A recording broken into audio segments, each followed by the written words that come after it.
Hercule Poirot and the Memory that Belonged to No One. Chapter 1. The Fog over Villa Lavandière. The October mist hung thickly over the Loire Valley, blurring the contours of things until they seemed like ghosts of themselves. Through the white mist, Villa Lavandière emerged like a relic of another time. A bluestone mansion with white shuttered windows and a once splendourous garden, now dormant under the weight of autumn. Madame Florence Delamere, the widow of a powerful, retired diplomat, had lived alone in that house for almost a decade.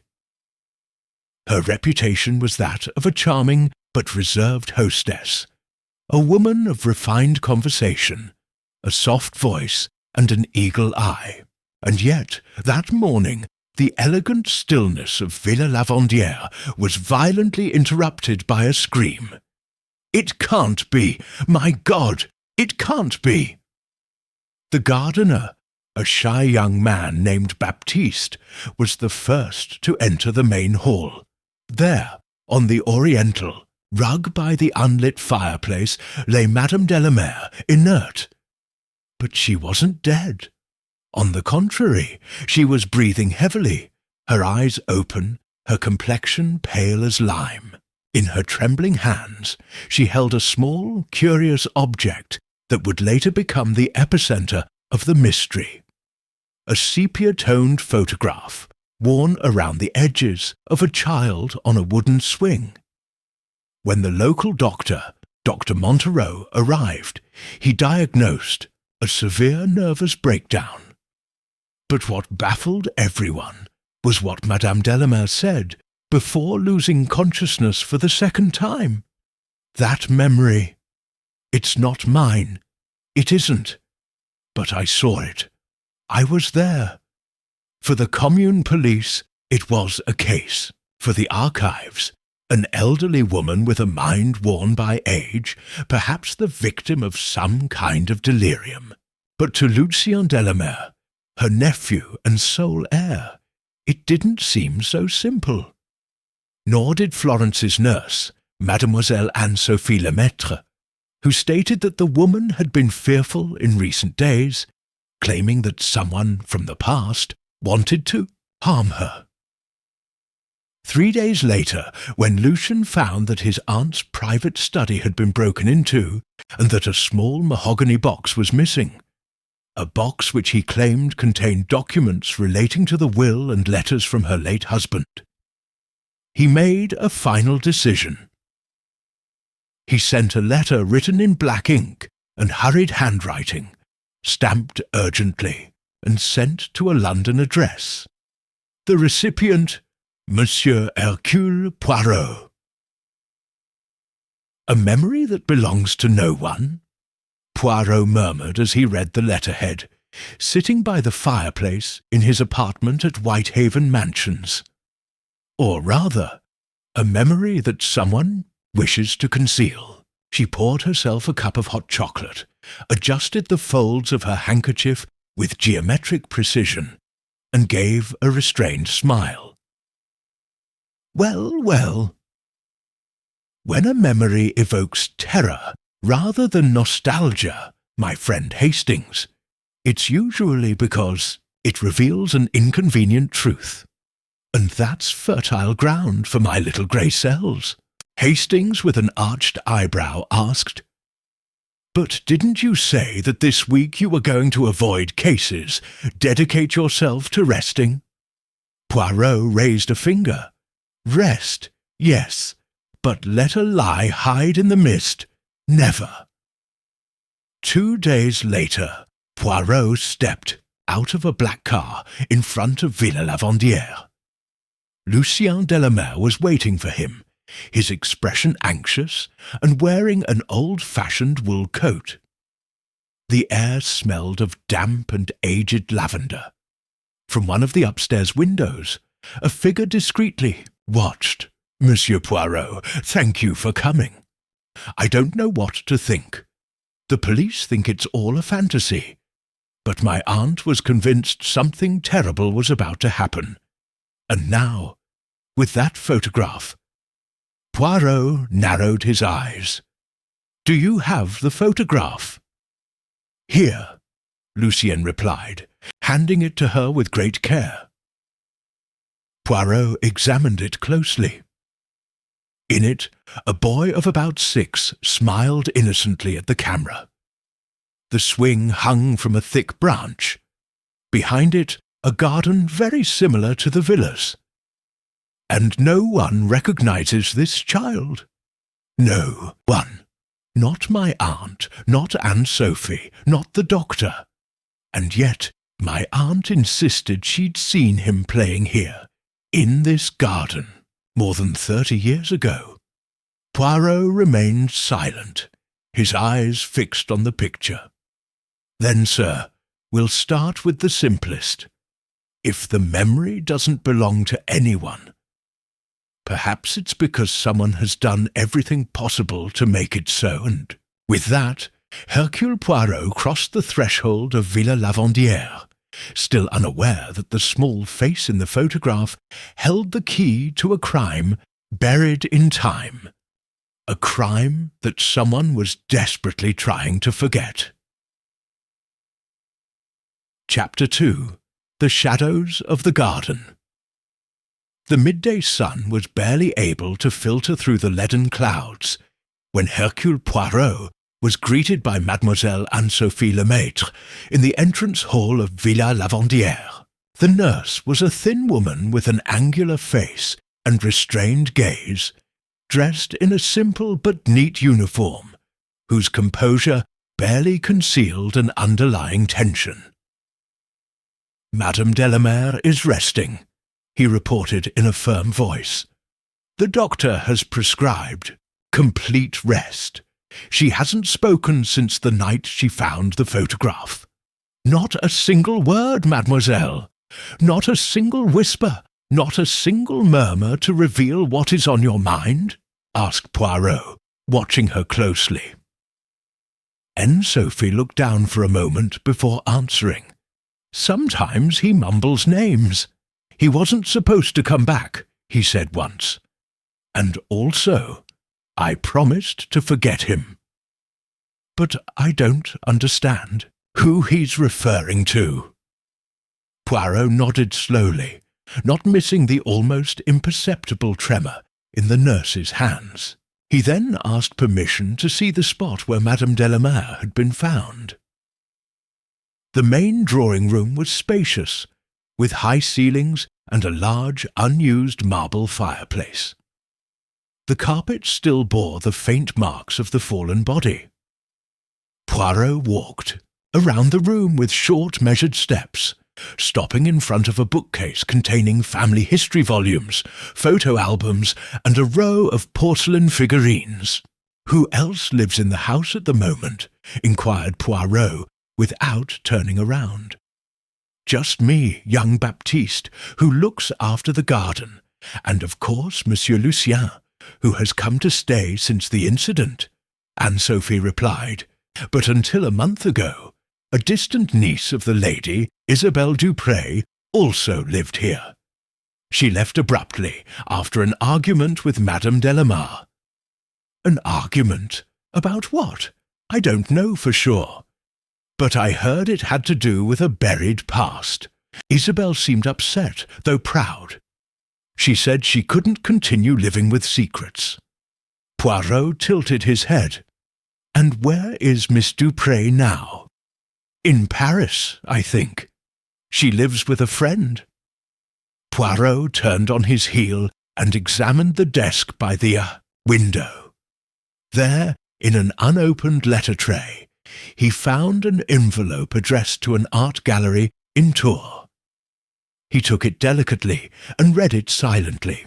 Apparently, it contained an invitation to an exhibition titled Nameless Portraits, Gazes of Oblivion. The date was recent. The artist's name, Isabelle Dupré. Mademoiselle, would you say that Miss Dupré had some kind of special bond with Madame Delamere? Anne-Sophie hesitated for a moment. Not at first, but over time, Isabel began to behave, how can I put it, as if she knew something the rest of us didn't. Sometimes the lady would look at her with an expression somewhere between fear and melancholy, as if she were seeing a ghost. Poirot frowned. And has no one yet explained how the photograph appeared? No. The lady just had it in her hands. She wasn't in the house, at least not until that morning. I would have noticed. I'm careful with things. Poirot didn't reply immediately. He went to the window and looked out at the garden.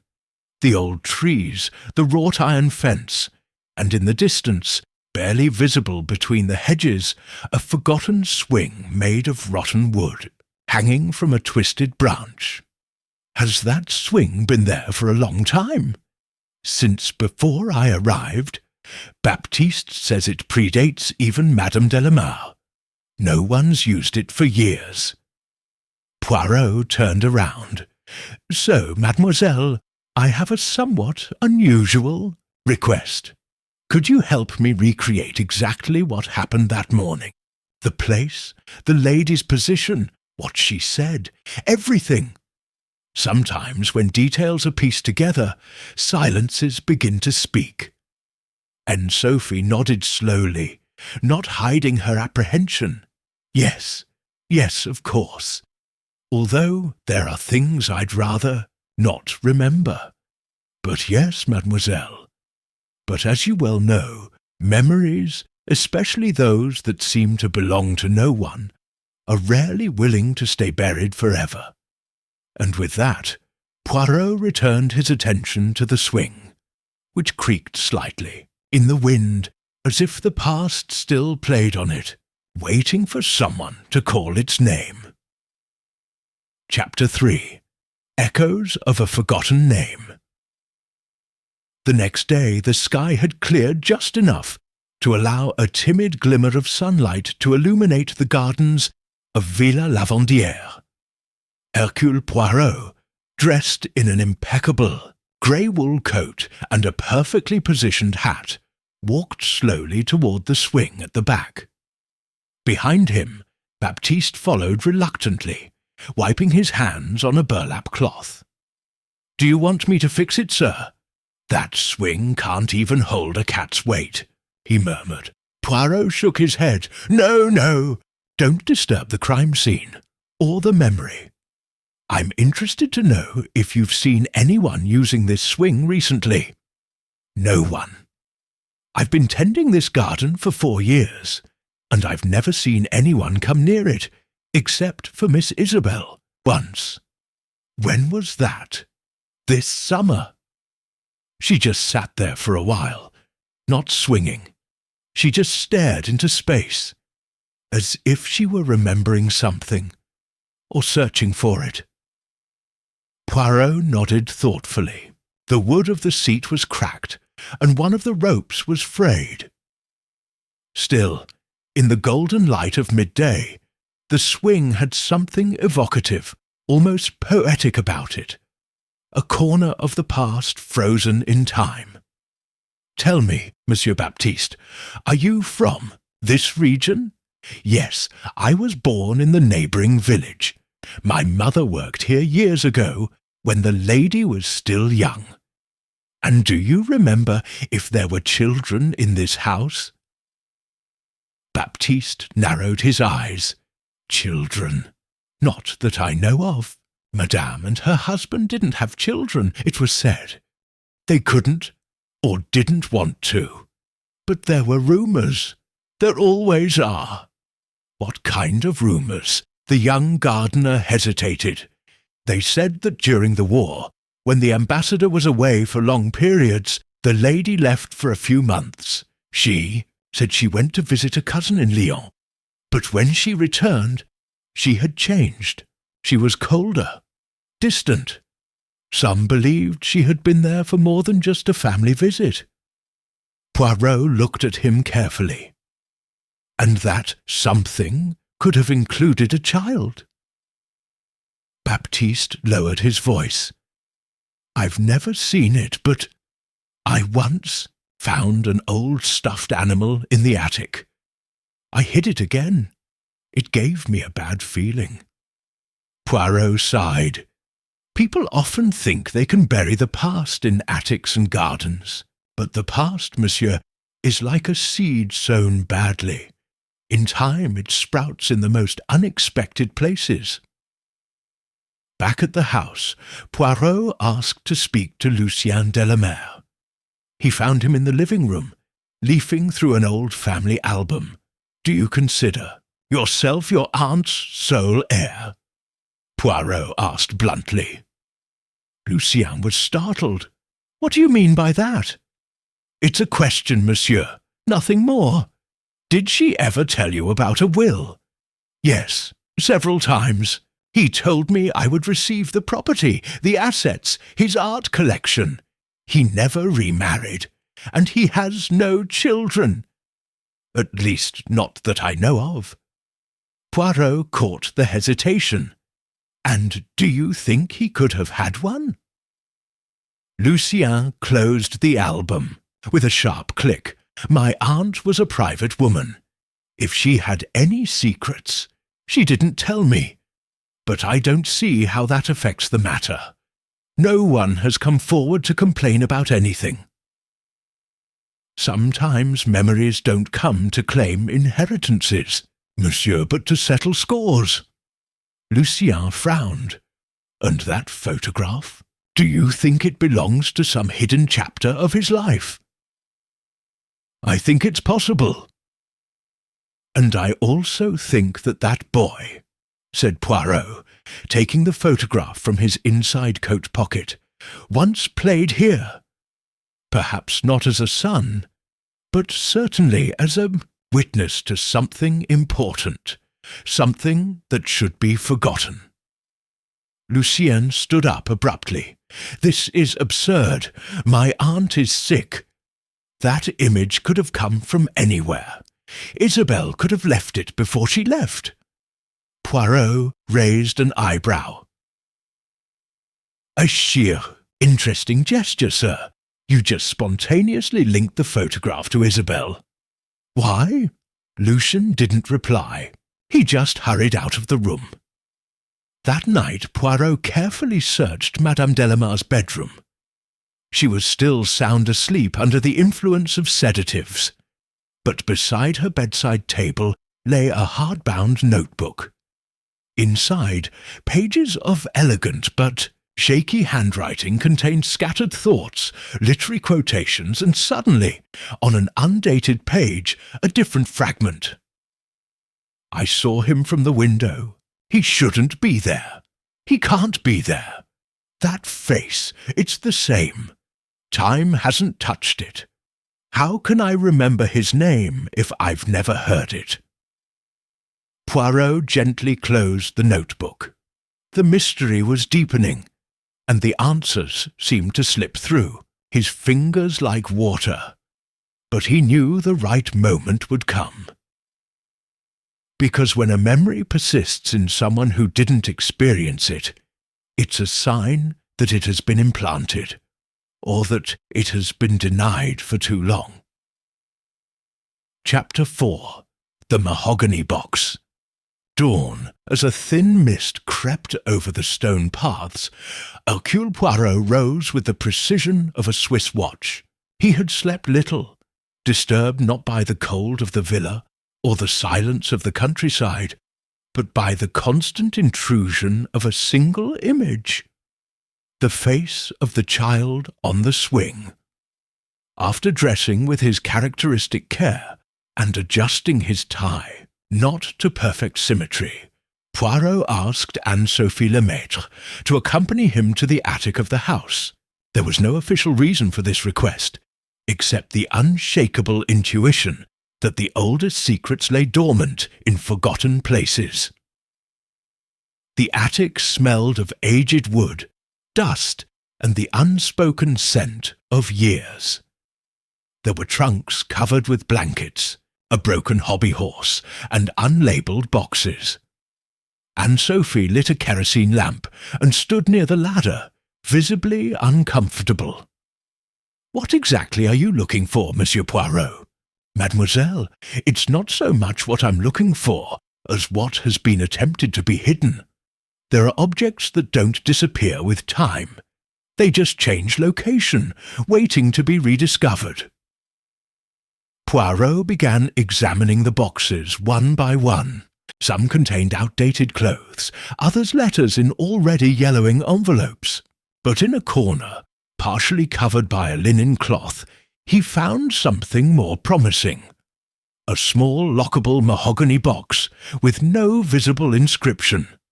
"Do you recognize this, mademoiselle?" Anne-Sophie approached cautiously. Her eyes widened in surprise. "It's the box that disappeared from Madame Delamar's study. Monsieur Lucien spoke of it. He said it contained confidential documents." Poirot held it for a moment in his hands, as if weighing it. And why would it be up here, among objects relegated to oblivion? Maybe whoever took her didn't want to take her out of the house, but to hide her, the nurse whispered. Poirot took a thin steel tool from his pocket, and after a few seconds of careful manipulation, the lock clicked open. Inside the box were a dozen letters, a hand-painted miniature portrait, and a birth certificate crumpled with age. Poirot took out the portrait first. It showed a young Florence Delamere, more cheerful, with a bright look in her eyes. She was holding a baby in her arms. Unlike the photograph of the swing, this image couldn't be mistaken. Florence truly looked like a mother in it. And Sophie covered her mouth with her hand. "My God!" Poirot said nothing. With great care, he unfolded the certificate. He read its contents silently. Child's name, Etienne birthdate, November 18th, 1917. Place, Lyon, France. Mother, Florence Marchand.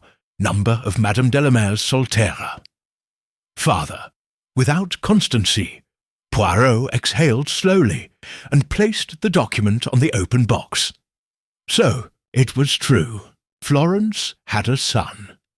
One who, for reasons we still don't understand, was omitted from the official narrative of her life.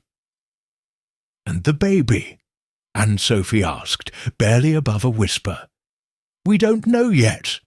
What we do know is that this box was stolen from the study and hidden up here. Someone inside this house was afraid its contents would be exposed. Do you think it was Lucien? That may be. For an heir, the existence of a lost child is not only an emotional threat, but a legal one. But we still can't make accusations without proof." Poirot carefully replaced the documents in the box. "This information mustn't leave here. Yet, I need to speak with Isabelle Dupré." Hours later, Poirot used the library phone to contact the gallery mentioned in the invitation he had found the day before. The friendly but terse receptionist confirmed that Isabelle Dupré was in Paris, but would return in 2 days to oversee the closing of the exhibition. "Could I leave you an urgent message from Hercule Poirot? Tell her it's about the photograph of the child on the swing. She'll understand." That evening, as silence fell again over Villa-Lavandière, Poirot walked slowly through the garden. He stopped once more in front of the swing. The air was cold and damp. High above, the branches creaked as if speaking in a low voice. He looked at the worn wood and the twisted rope. At that moment, he understood something else. The angle of the swing, the background visible in the photograph, the tilt of the shadow. Everything indicated that the image had been taken from the town itself. Someone living inside the house had taken the photograph. And if that was true, Then the memory that belonged to no one. Perhaps it had been forced not to belong, silenced, censored. But Poirot had already opened the box, and with it the whispers of the past. Chapter 5. The Face Behind the Portrait. The following day brought with it an unusual clarity, as if the sky itself had been washed clean of suspicion. Hercule Poirot, however, remained as meticulous as ever, oblivious to the good weather. At 9 o'clock sharp, he was in the villa's drawing-room, sitting with his hands folded, waiting for Lucien Delamere. Lucien appeared with a haggard expression, perhaps from a sleepless night, or perhaps from worry. He was dressed in a dishevelled manner, which did not go unnoticed by Poirot. "Did you wish to speak to me, Monsieur Poirot?" "Oui, monsieur. Yesterday, in the attic, I found something that perhaps you could help me put into context," said Poirot, indicating the closed mahogany box now lying on the table.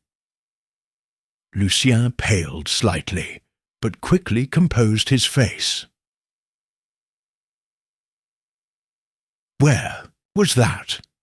Where secrets are usually hidden, high above, under dust and oblivion. Poirot opened the box without drama and took out the portrait of Florence with the baby. "Do you recognize this image?" Lucien looked at him for a long moment. Then he nodded with a restrained expression. "I've seen it before. Once, as a child. I found it in a drawer in the study. My aunt took it away from me right away. She told me I shouldn't touch old things. And he asked who the baby was. I did. She told me he was a distant relative who died when he was very young." Poirot leaned towards him. "But did you believe it?" Lucien took a deep breath. "No.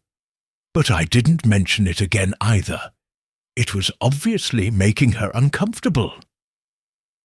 Poirot then slid the unfolded birth certificate across the table. Lucien read it with a frown, then reread it. When he reached the unknown father field, he sighed heavily. So it was true. He had a son. And that son... Maybe he was given up for adoption. Maybe he was secretly raised by another family. Maybe he died. We don't know yet. But the important thing is that someone doesn't want us to know more. And that someone moved this box from the study to the attic. Lucien looked up, his voice drier now. "Do you think it was me? Was it?" "No," he said, hitting the arm of the chair. "I haven't touched that box since my aunt told me about it years ago. When it disappeared from the study, I thought someone else had taken it." Poirot watched him for a moment, longer, then nodded slightly. "The important thing isn't what you say now, monsieur, but whether the facts support your word. Believe me, the truth has a curious way of revealing itself, even when it's hidden." That same afternoon, Poirot asked to examine the library again. More than books, he was looking for clues in the surroundings. The arrangement of objects, signs of access, and especially the frame of a painting hanging above the fireplace. A family portrait of the Delamares, dated 1931. Florence's face was clearly visible in the painting, and beside her, a young man of about 12 or 13. Poirot frowned. He didn't remember having noticed that detail before. "Who is the child in this portrait?" he asked Anne-Sophie, who had arrived at that moment with a tray of tea. The nurse stood still. "That one? I don't know. I always thought it was Lucien as a kid." Poirot shook his head gently. "No, Lucien would have been barely 6 years old in 1931. This boy is older. And there's no doubt it's the same face that appears in the photograph on the swing. Anne-Sophie brought the tray closer without speaking, but Poirot saw the tension on her face. "Mademoiselle, have you seen that painting many times? Since I started working here 3 years ago. And you never noticed the child? I never thought of him as a real person. He could be an artistic addition. Sometimes portrait artists idealize." Poirot moved closer to the painting. His trained eye detected something else. The frame had a slight gap at one corner, as if it had been recently handled. He took a thin glove out of his pocket and slid his fingernail through the slit. When he gently pulled, a thin sheet of paper fell out from behind the canvas, a sealed envelope, its seal broken. He opened it cautiously. It contained a letter. The handwriting was unmistakably Florence Delamere's. "For whoever finds this after my death, I can't carry the guilt any longer. I wasn't allowed to raise my son, but his memory never faded. The photograph was sent to me a week ago, unsigned, as a warning. Someone wants to unearth what I've tried to keep in the past. But if that someone is him, or someone who knows, then I fear that not only my inheritance, but my life is in danger." Poirot froze. A veiled threat, a hidden child, and an emotional blackmail that had left an elderly woman on the verge of collapse. The photo was sent, not found, which means someone knows the truth, and they're not seeking justice, but pressure. "Do you think it was Isabelle?" Anne-Sophie asked, her face pale. "Maybe. Maybe she's not who she says she is. Or maybe she just knows more than she wants to admit." Poirot looked at the portrait again. The child's face seemed to look at him with tenderness, but also with a secret. There's someone in this story who's been watching forever, from the shadows of memory, and now he's made himself present. Chapter 6. The Arrival of the Niece. The train from Paris arrived at La Chambolt station with French punctuality. Among the passengers who disembarked, a young woman with an intense gaze, a beige coat, and a dark leather suitcase walked firmly toward the waiting car. Isabelle Dupré did not look like a bohemian artist or a distant relative of high society. Her elegance was sober, almost harsh, and her face, though beautiful, was hardened by something deeper than distance or the fatigue of the journey, a shadow of carefully tamed resentment. Poirot met her at the entrance to the Villa Lavandière. Their eyes met in silence, with the tension of two people who know their words won't go in circles. "Mademoiselle Dupré." Poirot greeted her with a slight bow. "Thank you for coming so soon. I got your message. You said it was about a photograph." "Just now, it is, but not just about the image itself, but about the memory that accompanies it." She pressed her lips together and nodded. "Can we talk inside?" The living room was set for conversation. A faint fire was burning in the grate. Isabelle laid down her coat and sat cross-legged. Poirot placed the child's photograph on the coffee table between them. She looked at it for several long seconds without touching it. "You took it, didn't you?" asked Poirot gently. She blinked. "No, but I found it among my mother's things years ago. My mother was a woman of silence. She died young, but she left letters, some unsigned, fragments without context. This photograph came with a handwritten note. This is what was denied you, and your mother was called Elise Marchand. Poirot straightened slightly. Marchand? Yes, Florence Delamere was her older sister. But she never acknowledged that connection to anyone. Poirot took a deep breath. So, Isabelle, you are Madame Delamere's legitimate niece. And if the documents I've read are true, daughter of the boy in the photograph. Silence fell like a slab between them. My mother, Isabelle continued, once told me that her childhood was lived as a rumour, that she never had a father, that her adoptive mother, a widowed governess in Lyon, received mysterious payments, and that every year, on her birthday, she received an unsigned postcard with hand-drawn flowers. Always the same ones, lavender.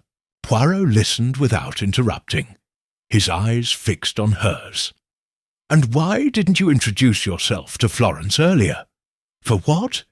To see him look at me like an intruder? I came here to understand, not to complain. But what I saw, it turned my soul. I saw fear, I saw denial, and I saw Lucien, a man who, despite not knowing the whole truth, already considered himself the absolute master of this place. Poirot nodded slowly. So, you sent the photograph to provoke a reaction. I wanted her to know that someone knew, that the past can't be erased by wishes written in gold. But I didn't expect him to have a nervous breakdown. No, not that. She was strong, cold but strong. Poirot walked to the window. The sky had turned cloudy again. And yet, mademoiselle, there's one thing that still doesn't add up. If your mother was Etienne's daughter, that makes you Madame Delamere's granddaughter. But there's no direct proof. No papers, no wills. Only a string of emotional clues. And a photograph. Isabelle opened her purse. She took out a carefully wrapped handkerchief. Inside was a chain with an oval gold medallion. This was Elise's. She carried it all the time.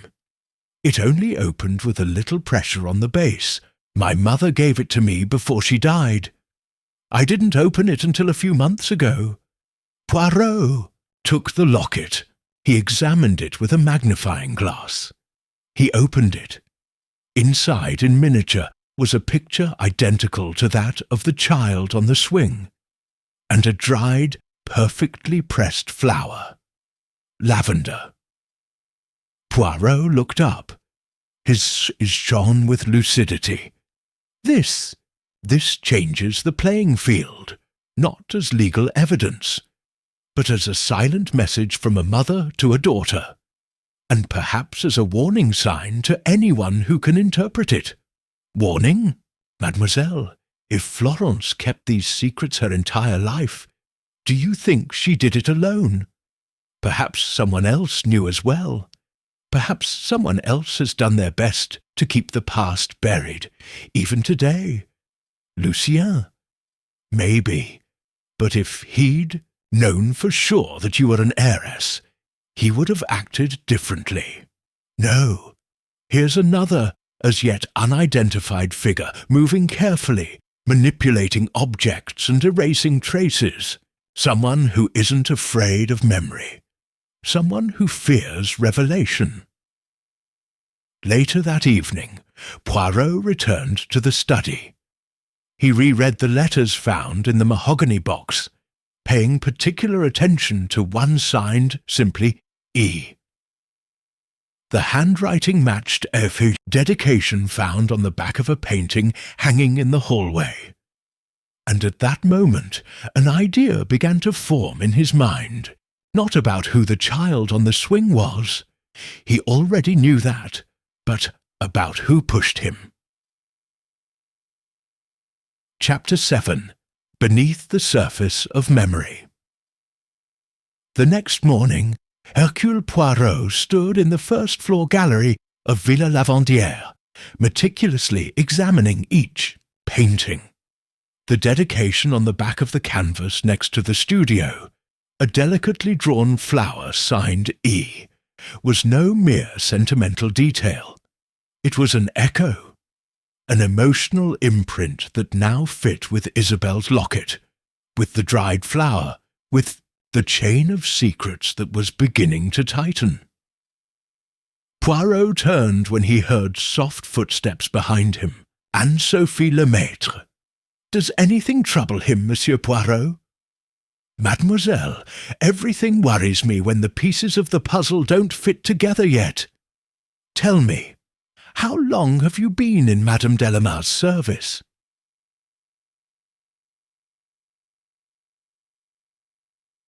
"3.5 years.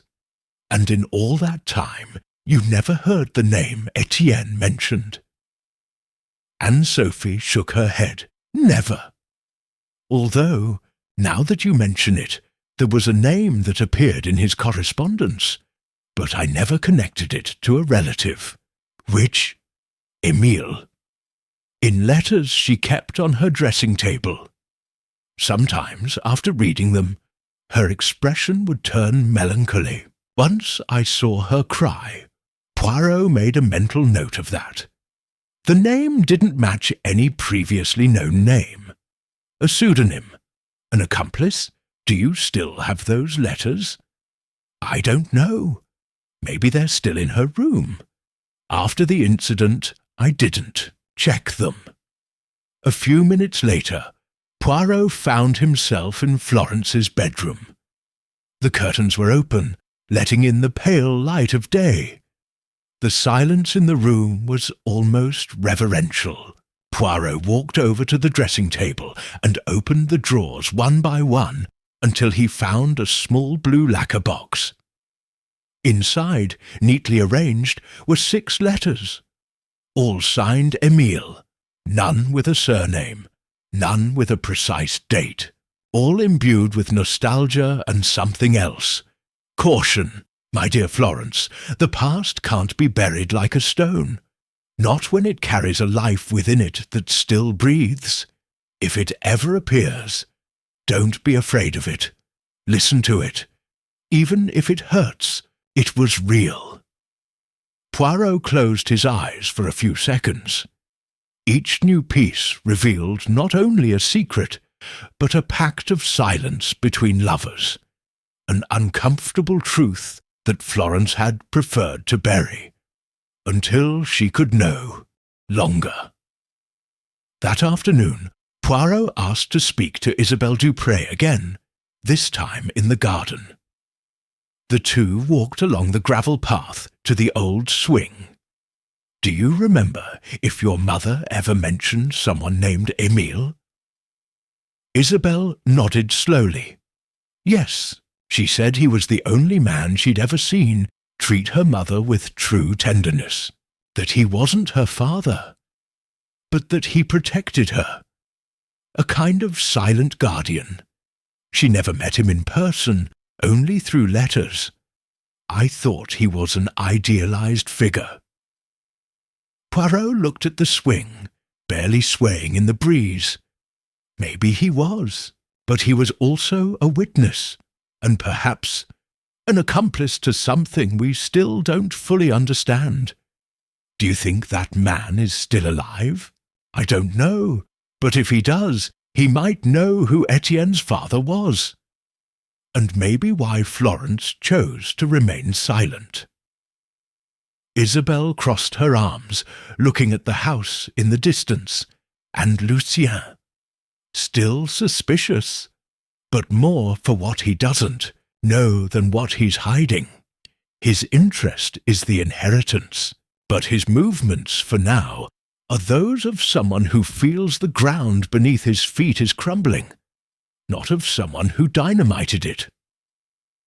Isabelle laughed briefly, humorlessly. Maybe everyone here is pretending not to know. maybe the entire village, is a monument to the things that are kept silent. Poirot stopped dead in his tracks. Something in that sentence rang in his ears like a distant echo. What did he say, mademoiselle? That this town is a monument to silence? Poirot turned towards her. Exactly, and every monument has a foundation stone. As evening fell, Poirot returned to the study. He asked Baptiste to bring him old plans of the house, if there were any. The young man appeared half an hour later with a rolled-up roll of parchment, stained at the edges by age. Poirot unrolled it on the table. He examined each section with the same care with which he read a suspect's statement. Here, he pointed suddenly. According to these plans, behind the western bookshelf in the study, there should have been a small service corridor, apparently sealed in 1920. I didn't know that, Baptiste said. There's a blank wall there, nothing else. What if that wall is a facade? A hidden room? Poirot nodded. Maybe not a room, but a hiding place. That same evening, after dinner, Poirot called Lucien, Anne-Sophie, Isabelle and Baptiste into the study. With an oil lamp and a small hammer, he went to the west bookshelf. He tapped gently. A hollow sound responded. With Baptiste's help, they removed an entire panel, which gave way with surprising ease. Behind it, a small cavity. Dark, narrow, and, inside, a tin box with a rusty lock. Poirot opened it. Inside more documents, but not letters this time, but medical records, newspaper clippings, a sheet of paper with notes in Florence's handwriting that read simply, "If Etienne comes back, don't recognize him. Don't tell him there was a reason. He shouldn't know why we sent him away. It's for his own good. It's because of what his father did." Poirot straightened up. Everyone looked at him in silence. "Now I understand," he said. "The memory belongs to no one because it was erased by everyone, not out of negligence, but out of fear. And yet," he added mentally, "someone has returned, someone who does remember everything." Chapter 8. The Man with the Olive Staff. The next day dawned with a denser mist than usual, as if the air itself refused to let the secrets revealed the night before dissipate. The village remained silent, save for the occasional creaking of ancient wood under the footsteps of those still wandering among unanswered questions. Poirot had breakfast in the greenhouse, surrounded by plants that someone had meticulously tended, perhaps Madame Delamere, on her quieter days. He sipped his coffee black while watching the sunrise turn the countryside grey. His mind, however, was not on the beauty of the landscape, but on a single persistent figure. Etienne's father, a name omitted from all documents, a systematic absence. Florence had fiercely concealed her identity, out of shame, out of fear, or for something even more compromising. At 10 o'clock sharp, Anne-Sophie hurried in. "Monsieur Poirot, someone has arrived. He wasn't on the visitors list. He wouldn't give his name. Only that you would understand when you saw him." Poirot stood up cautiously. A man? Yes. Older, with a cane, and a smile that doesn't seem entirely sincere. Poirot walked into the hall. There, standing by, the front door, was a gentleman dressed in a light brown coat, a wool scarf, and leather gloves. He held an olive-wood cane with a silver handle. His hair was white, carefully combed, and his dark eyes displayed a sharpness that belied his apparent age. "Monsieur Poirot," she said warmly, "we've finally met. Although, I suppose, you've already deduced who I am." Poirot looked at him closely. "I don't like making assumptions without confirmation. Your name, Émile, that's how I signed all my letters." Poirot remained motionless for a few seconds.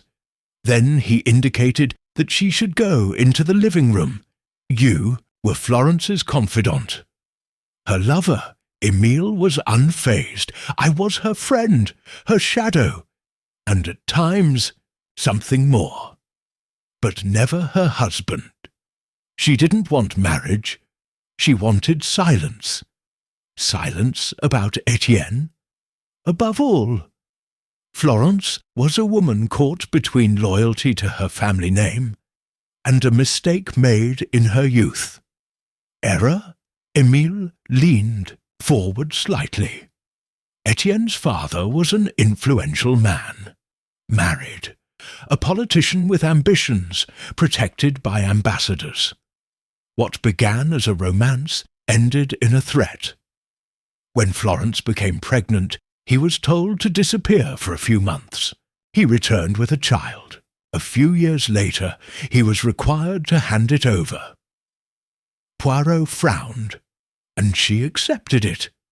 They threatened to destroy her husband's career, to ruin her family. They offered her an alternative: give the child up for adoption, receive child support, payments, and forget about it. Florence agreed, but she didn't forget. Ever. And you? I kept watch. I followed his trail. I knew about Elise, about the daughter, but I didn't interfere until now. Poirot straightened up. And why now? Because someone else has started searching, and that someone isn't searching for the truth, but for the heritage. Poirot walked to the fireplace. "Are you talking about Isabelle?" Émile shook his head. "Isabelle only wants emotional justice, not assets, not titles. But there's someone else, someone who's been rummaging through documents, who accessed the office, who moved the mahogany box. Someone who fears the Delamere family tree has deeper roots than she wants to accept." "Lucien?" Émile didn't answer directly. He took a document out of his pocket and handed it to Poirot. "I found this in Paris, in a file Florence thought she'd destroyed. It's the adoption file, with names." Poirot read it silently. His face betrayed no emotion, except for the slight raise of one eyebrow. So, Etienne was adopted by the same woman who raised Elise. But there's something else here. A name added by hand, long after the original file. Do you recognize this handwriting? Yes. It's Florence's Poirot, pointed to the margin, where a single word had been written in shaky handwriting: "Return." Later, Poirot shared the revelation with Isabelle in the music room. Your mother wasn't a rootless, illegitimate daughter. She was a legitimate granddaughter, silenced by convenience and scandal. And you, mademoiselle, are closer to this house than I imagined. Isabelle looked at him without tears, but with her lips pressed together.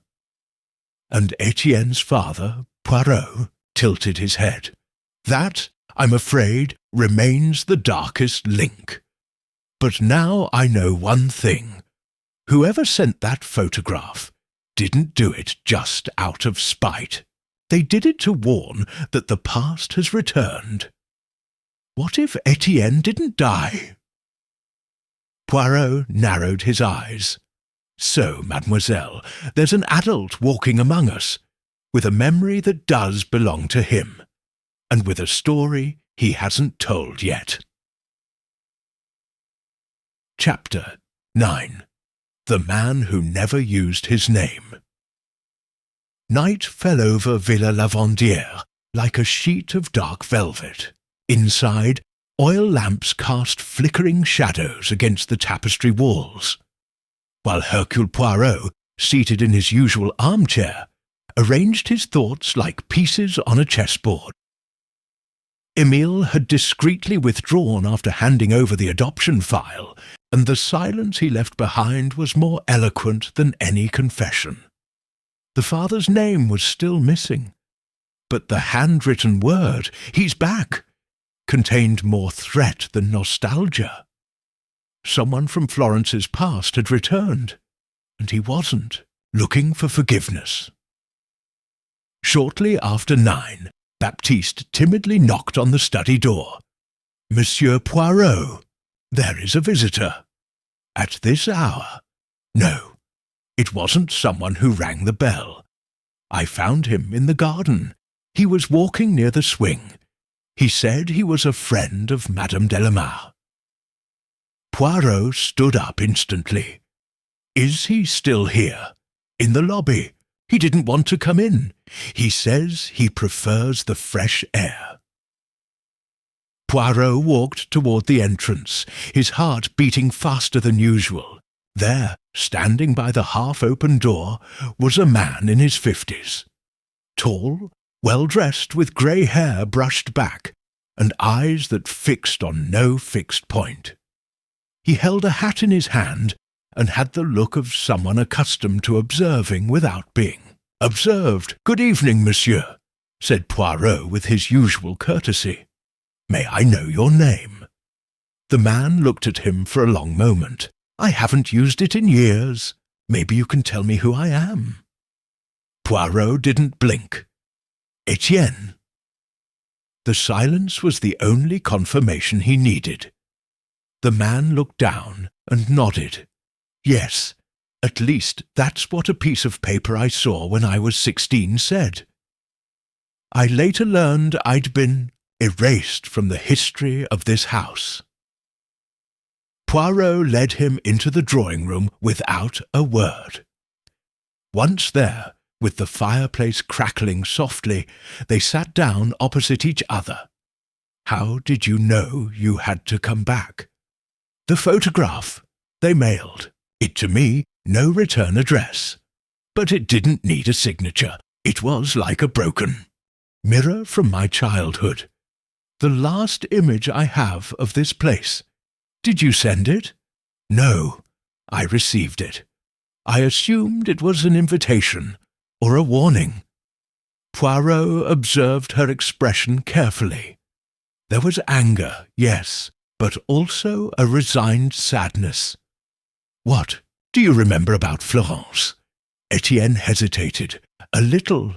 Fragments. Her voice. Her hand straightening my coat. Then silence. They led me away.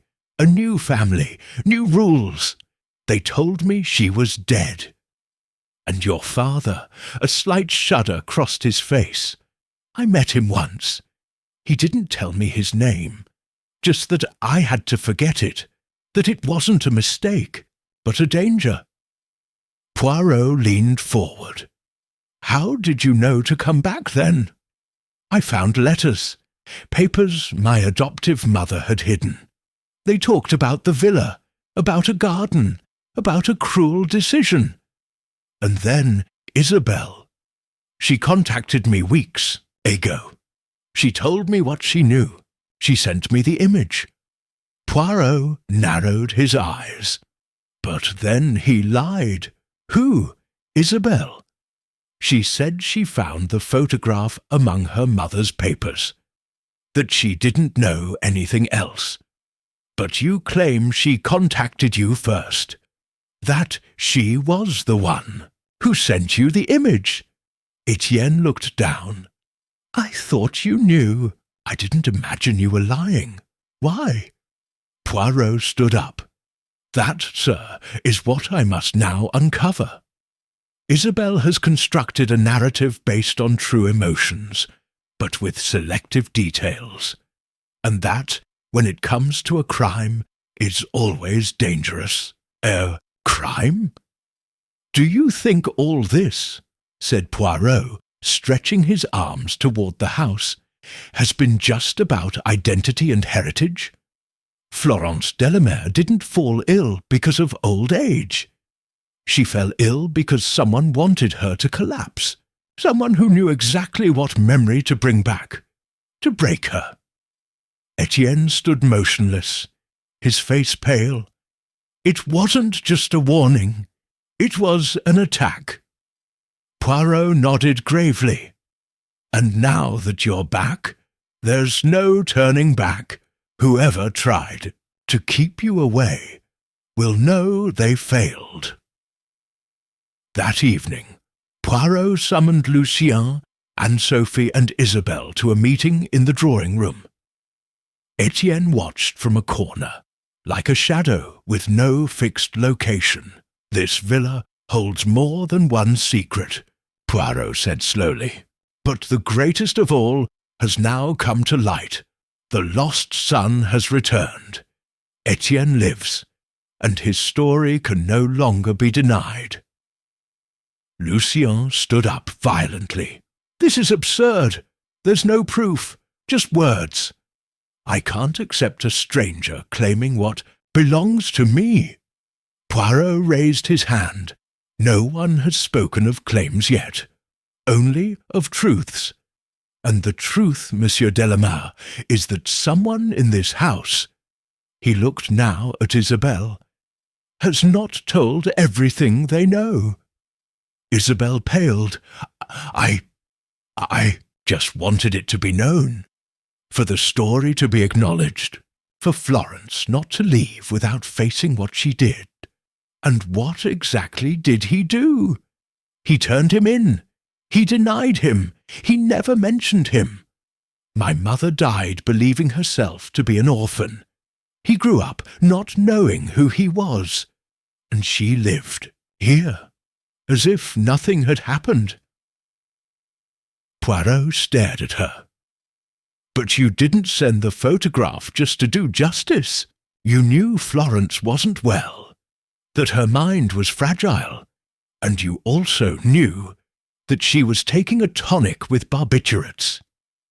Isabelle didn't reply. Poirot turned to Anne-Sophie. Mademoiselle Lemaitre, can you confirm this? The nurse nodded. The lady had started mixing them up by mistake. I warned her. Poirot sighed. A photograph isn't poison, but the moment it's delivered, the silence of its origin and its impact, they can take their toll. Florence fell not because of what she remembered, but because of what no one wanted to explain to her in time. Silence fell over the room. And now, Poirot concluded, there is only one question left. Who knew that Etienne had returned before that he crossed that door? Everyone remained silent, but someone, somewhere in the house, had just breathed faster. Chapter 10. The silently ticking clock. The next morning, the weather seemed to reflect the tension hanging over Villa-Lavandière. The fog had returned thicker, covering the garden, the sidewalks, and even the swing in a milky blanket that blurred its contours, as if the house were trying to hide from what was to come. Poirot was in the dining room, eating breakfast alone, with his usual precision: toast, fig jam, and a cup of black coffee, no more than 3 sips at a time. His thoughts were grouped like soldiers in formation, each revelation of the previous day placing him in a line of attack, waiting for the next move. There was one piece that still didn't fit, not in the chronology of the past, but in recent events. The disappearance and reappearance of the mahogany box, Florence's sudden collapse, the almost choreographic timing between Etienne's return and the appearance of the photograph. Too many coincidences to leave to chance. It was Anne-Sophie who interrupted his concentration. "Monsieur Poirot, there is something I haven't told you, not because I wanted to hide it from you, but because until now you didn't understand it as something relevant." Poirot raised an eyebrow.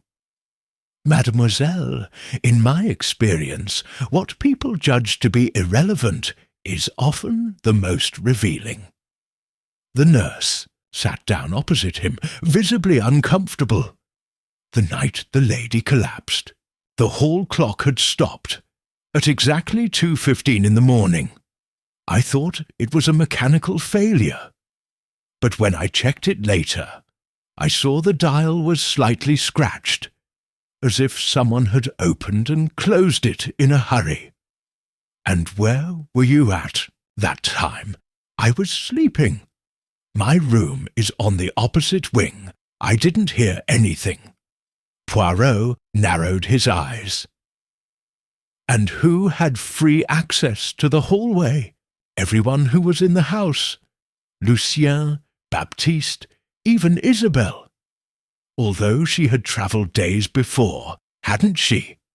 We thought so, but I'm afraid we have to double-check everything."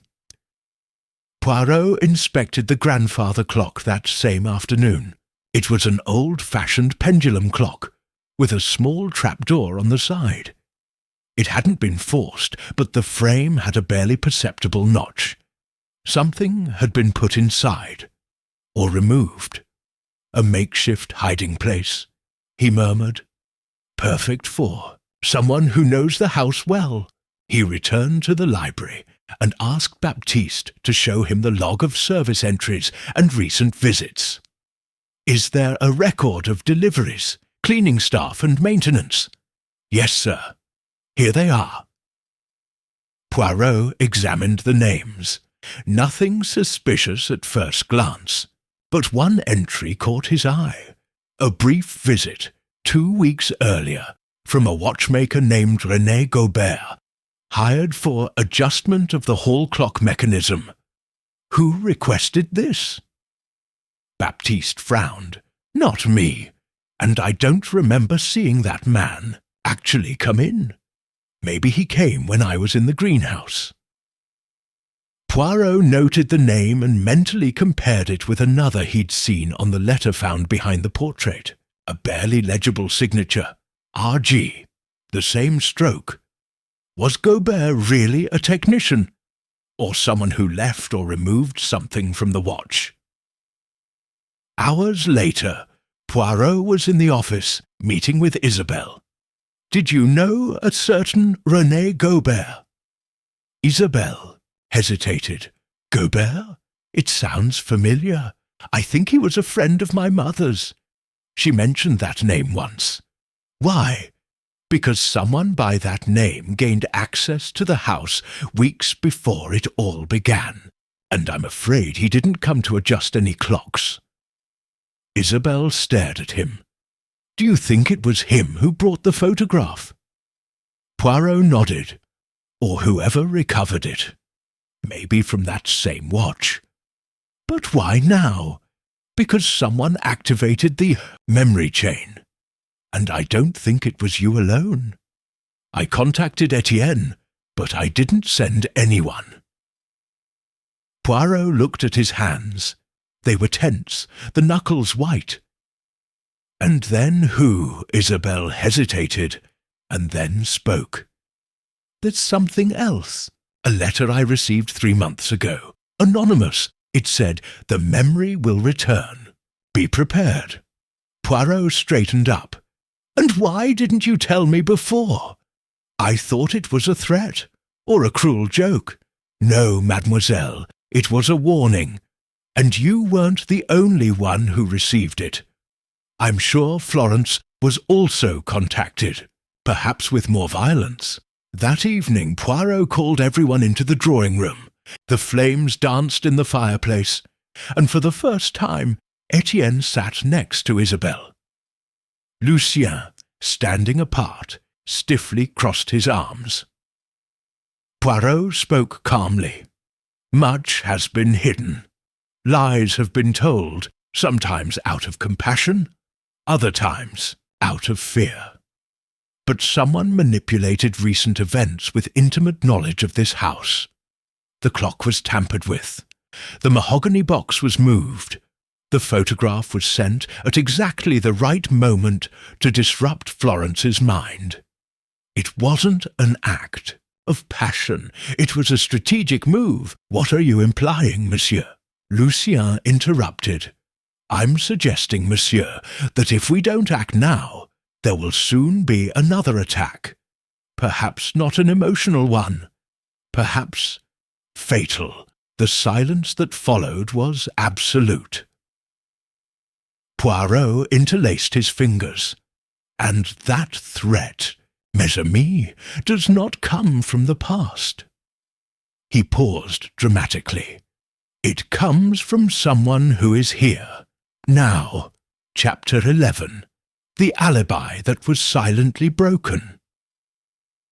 The atmosphere in the salon at Villa Lavandière thickened, as if the air had stopped after Poirot's statement. Everyone was present, but no one dared to move. Isabelle clenched her fingers in the armchair. Etienne kept his gaze lowered. Lucien seemed frozen, and Anne-Sophie, standing near the door, was breathing faster than usual. "You say the danger is here," Lucien said defiantly, breaking the silence. "But you offer no proof, only insinuations. Do you intend to scare us into confession?" Poirot smiled slightly. "No, monsieur, I don't expect a confession, only the emergence of an inconsistency.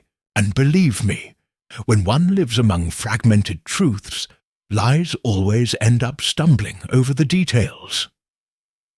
He walked slowly to the table in the corner, where the now empty mahogany box rested. This box was moved, not stolen, hidden inside the house itself. And hiding it took knowledge. Someone who knew Florence had memories locked here. Someone who knew where she kept the most fragile part of her past. "And that makes me a suspect simply because I'm family," Lucien snapped. "No," replied Poirot. "What makes him a suspect is what he said 4 nights ago." Lucien frowned.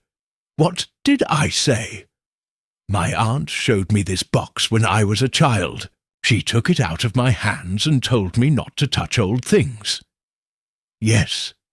So what about that?" "What's with that, monsieur, is that you said you hadn't seen it again since then. But when I showed it to you the day I found it in the attic, you opened it from the other side. Instinctively, without hesitation, as if you had recently handled it." Lucien paled slightly. "That doesn't mean anything." Poirot nodded slowly. "Maybe not to a casual observer, but to me, who spent my life observing the gestures of those who hide things, it means a lot. And that's not all." Poirot walked to the clock mantel. With a linen handkerchief, he removed a small, unnoticed stain. A faint impression of grease on the wood. The watch was opened. "You're not a watchmaker, Mr. Delamere, but you've worked with antiques for years, haven't you? You had access to the tools and the knowledge to disassemble it without damaging it." Lucien closed his eyes for a few seconds, as if searching for an explanation. "The photograph was in there, wasn't it?" he said finally. "I found it when I was trying to find out what my aunt was hiding." Poirot raised an eyebrow. "And what did you do with it?" "I gave it to Isabelle the day she came for the last time before leaving for Paris. I told her Florence refused to talk about it, that she was on the verge of losing her mind. I thought she'd know what to do." Everyone turned to look at Isabelle, who said nothing for several seconds. Finally, she murmured, "He didn't give it to me. He left it on my bed, in an envelope with no return address. I never knew who put it there." Poirot nodded. "So the mystery isn't just who moved the box. It's who took advantage of that movement to trigger the catastrophe. Who knew Florence was in a delicate situation, that mixing barbiturates with shocks could be fatal, and that the right moment wouldn't be when she was alone, but when the heir was present and the still unnamed son was a threat." Lucien opened his mouth, but Poirot raised a hand. "I don't accuse him of wanting to kill her, but I do accuse him of having caused, even indirectly, her collapse. Perhaps out of fear of losing everything. Perhaps out of rage. Perhaps because he simply no longer knew the difference between protecting a legacy and destroying it." Lucien collapsed into the armchair, covering his face. "I just wanted answers. To know why he lied to me his whole life. Why he never confided in me about his past. When I saw Etienne's name on an old piece of paper, I started to get suspicious, and when that picture appeared, I felt betrayed." Poirot sat down slowly. "And I understand. But, sir, family truths aren't destroyed like an inheritance. They erode, they twist, and then they live within us forever." Silence returned to the room, but this time it wasn't a silence of suspicion. It was one of revelation, of fracture, of resignation. Poirot looked at Etienne. "You were also looking for answers, not revenge." "That's right," the man replied. "I just wanted to know if it was all an accident or a choice." Poirot nodded, and I'm afraid it was both. He stood up. "But there's still one more piece missing. The only person who hasn't spoken yet is Madame Delamere. Everyone looked at him. Is she still alive?" Isabelle asked in a faint voice. Poirot smiled slightly. "Oui. She woke up this morning." And she asked in a weak voice to be taken to the living room tonight. She said she had something to confess. Something that, in her words, couldn't be left unresolved. The atmosphere in the house became even denser. The past was about to be spoken of, and everyone knew that when Florence Delamere spoke, nothing would ever be the same again. Chapter 12. Florence's Confession.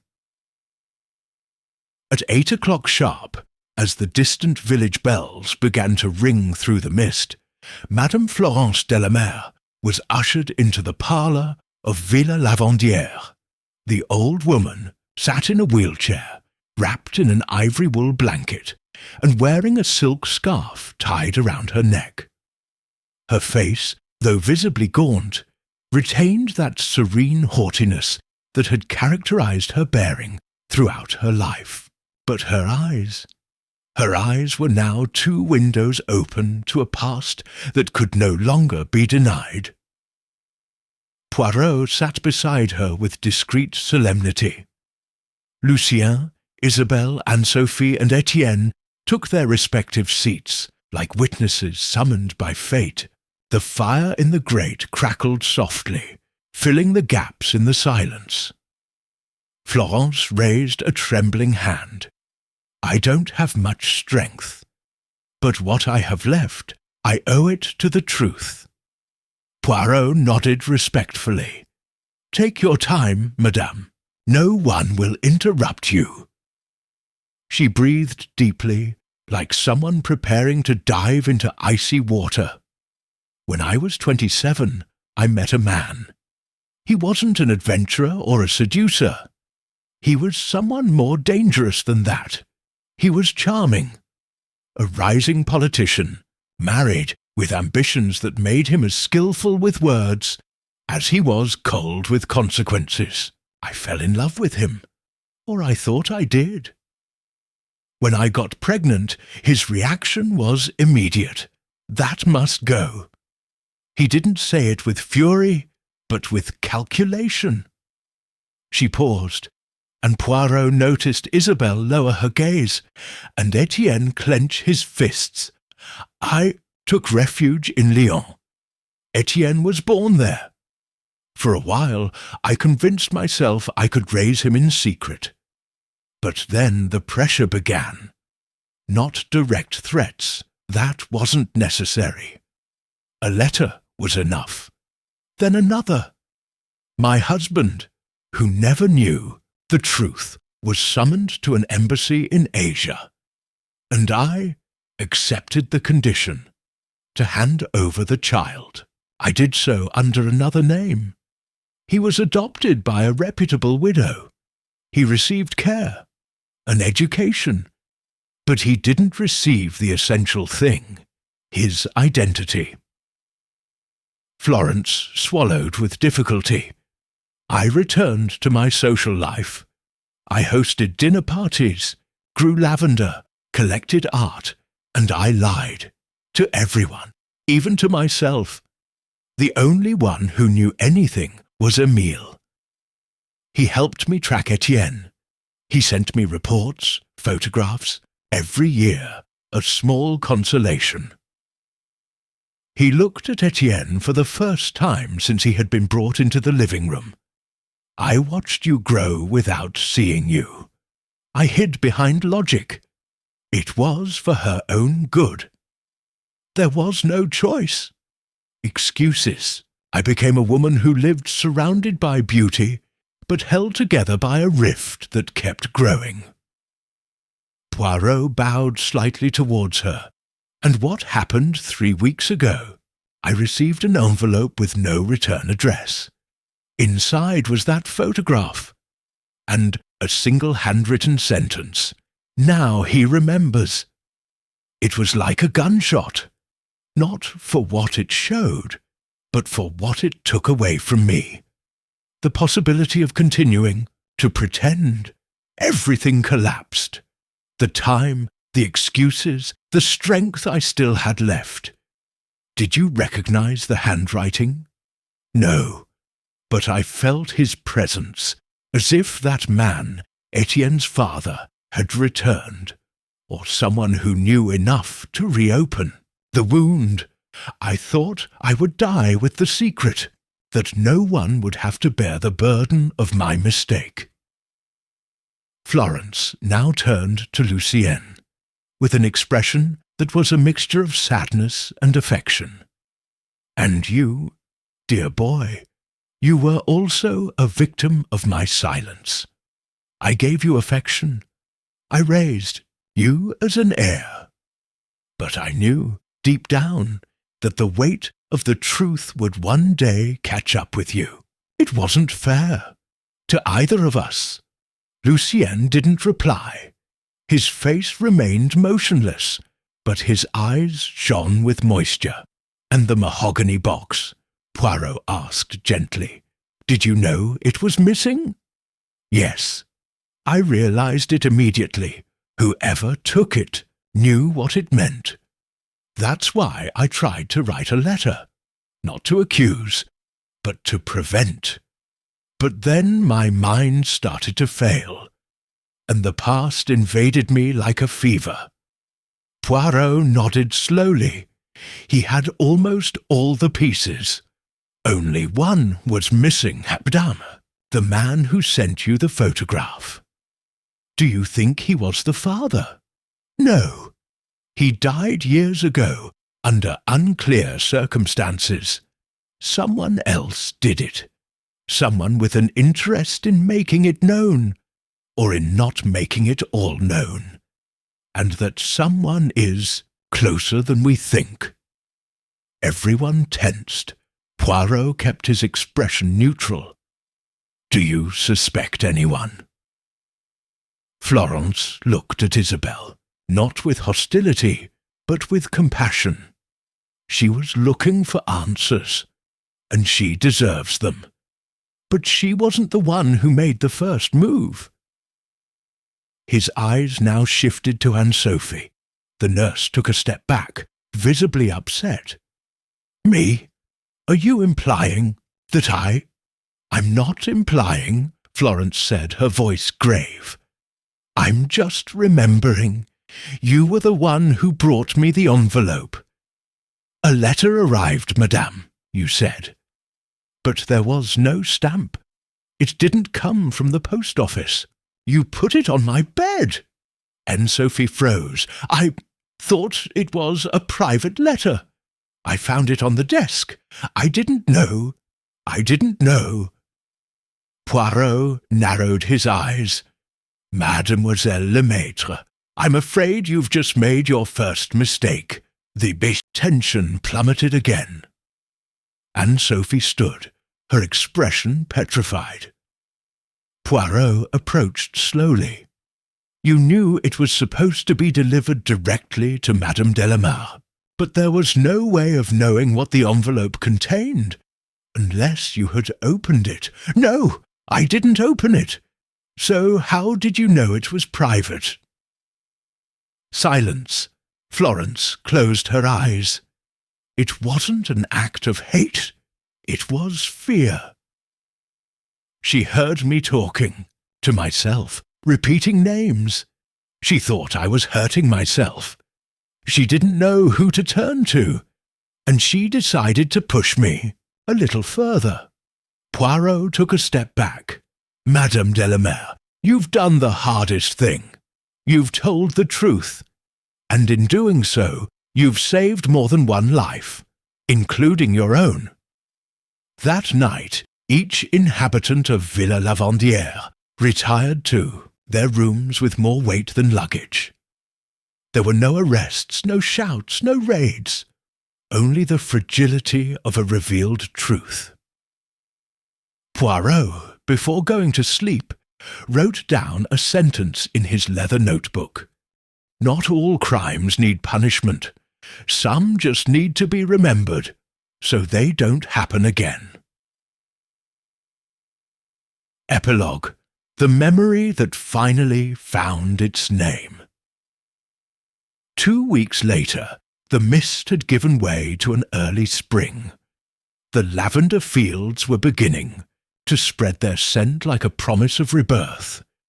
And Villa Lavandière, though still silent, seemed to breathe with a different calm. It was no longer a house asleep over secrets, but one that had finally dared to speak. Florence Delamare never left her bed again. Her strength faded with dignity, like a candle that doesn't go out suddenly, but instead burns its last strand of wax in peace. She died at dawn, holding a photograph in her hands, a child on a swing, smiling at a camera no one remembered holding. Poirot sat with her that last evening, sitting in a straight-backed chair, like a sentry beside a ruined temple. He said nothing. He asked no questions. He just waited. And finally, Florence whispered, "Tell them that I loved everyone, even when I didn't know how." The reading of the will took place days later. The notary, a stern-looking woman with a soft voice, revealed a clause no one expected. A final modification, dated months before Florence's death. I declare, with full awareness of my actions, that I wish to divide my estate between my nephew, Lucien Delamare, my great-niece, Isabelle Dupré, and whoever can prove to be a direct descendant of my son, Etienne Marchand, should he still be alive. This desire is born not of guilt, but of justice. One cannot inherit a house without also inheriting its history. Lucien, in an act of unexpected maturity, didn't protest. He remained silent during the reading, then walked calmly out of the room. Later, Poirot found him in the garden, next to the swing. I didn't expect that clause, Lucien said, without taking his eyes off the horizon. "I didn't expect your reaction either, monsieur," Poirot replied. "It was admirable." Lucien smiled, melancholy. Maybe this house wasn't mine after all. Maybe I was just a momentary guardian, a shadow waiting for its light. Or perhaps you were part of the story that changed her, Poirot corrected gently. There's no small part when the curtain comes down. That same afternoon, Etienne and Isabelle sat together in the music room. She had decided to leave Paris, at least for a while. He, for his part, had no intention of claiming lands or titles. He asked only one thing, that his true name be recorded in the family archives. Not out of vanity, but so that history would not silently repeat itself. "I never knew my name," said Etienne, his eyes glued to the unplayed sheet music on the piano. "But now that I know, I don't want to forget it." Isabelle offered him a half-smile. "You weren't a memory that didn't belong to anyone. Just one that needed time to find its place." Poirot left the villa at dawn the next day. He carried his small suitcase, his ebony-handled walking stick, and his precisely fitted hat, and Sophie came out to see him off. She had handed in her resignation the night before. She said she needed to breathe air that didn't smell of confession. "Do you think I did wrong?" he asked Poirot sincerely. "No, mademoiselle. You were wrong not to speak up sooner, but not wrong to worry about someone you wanted to care for. The intention was stupid, not malicious. Don't get me wrong." She nodded gratefully and went back into the house that was no longer the same. During the train ride back to London, Poirot opened his notebook one last time. He wrote in black ink, "A memory can be a weapon or a wound, but it can also be a key. The crime wasn't killing, it was silencing. And justice wasn't served with an arrest, but with the truth spoken out loud." Then he closed the notebook and leaned back in his seat. The house, the child, the woman, the box, the lie, the swing. Everything had found its place, even the memory that for so long belonged to no one. Extra chapter: The letters that were never sent. Shortly after Madame Florence Delamar's burial, as the villa began its slow transformation from a house of secrets to a house of memories, Isabelle Dupré discovered something unexpected. She was organizing the belongings in her great-aunt's desk, more out of emotional need than duty. Familiar objects, pens, envelopes, old postcards, surrounded her like echoes of the past. It was then, as she removed a folded leather folder, hidden among account books, that she discovered a small packet of letters tied with a purple ribbon. The top envelope had a name that stopped her in her tracks. "For Etienne, when I'm gone."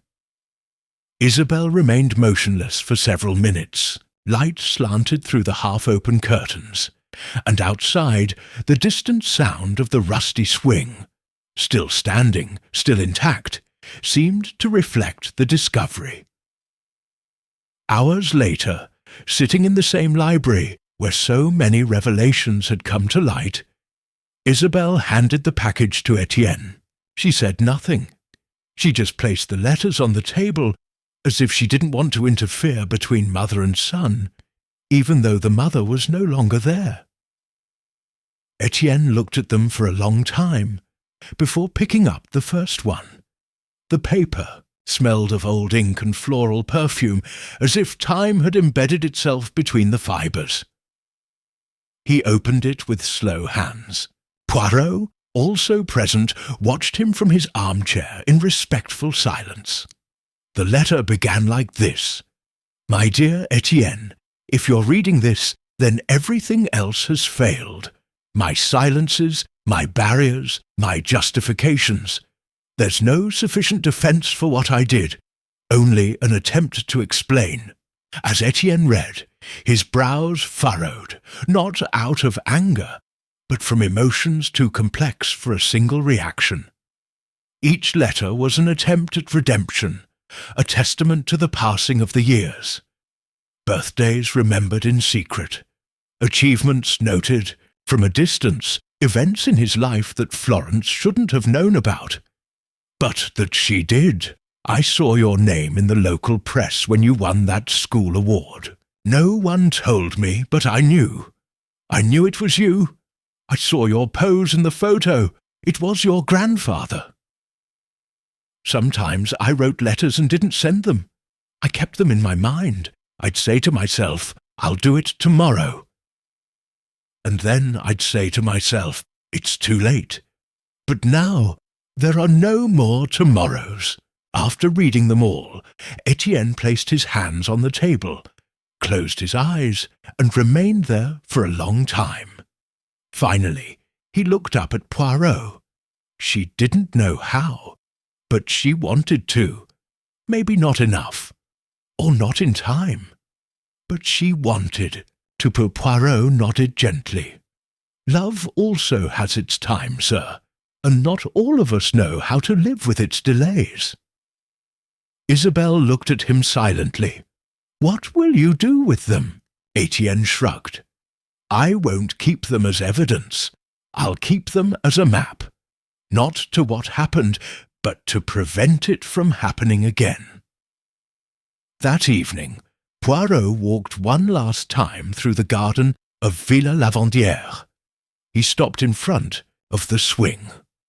Its elongated shadow followed him like a silent figure in the mist that was beginning to lift. From inside his coat, he took out a letter. Not his own. One from Florence. He had asked Poirot, days before he died, to deliver the note to the gardener Baptiste. Curious, Poirot had read the letter at his express request. In it, Florence thanked the young man for his silent loyalty, and confessed that he knew he had heard her crying many nights by the greenhouse, without saying a word. Sometimes the greatest comfort is not in asking, but in staying, the note read. Poirot placed the letter in the staff mailbox, smiled faintly, and returned to the house.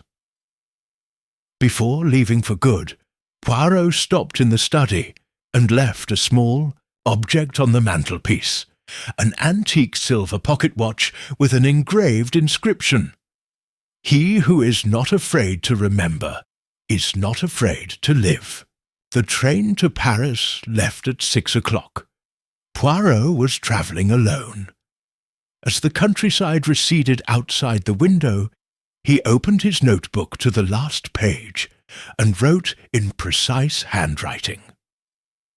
"There are mysteries that are solved with evidence, others with confessions, but the most difficult are solved with forgiveness, because the truth isn't just discovering what happened, it's accepting that it happened and moving on." He closed his notebook. He straightened his handkerchief, and he smiled, because even the memory that belonged to no one now had a name, a face, and finally, a place.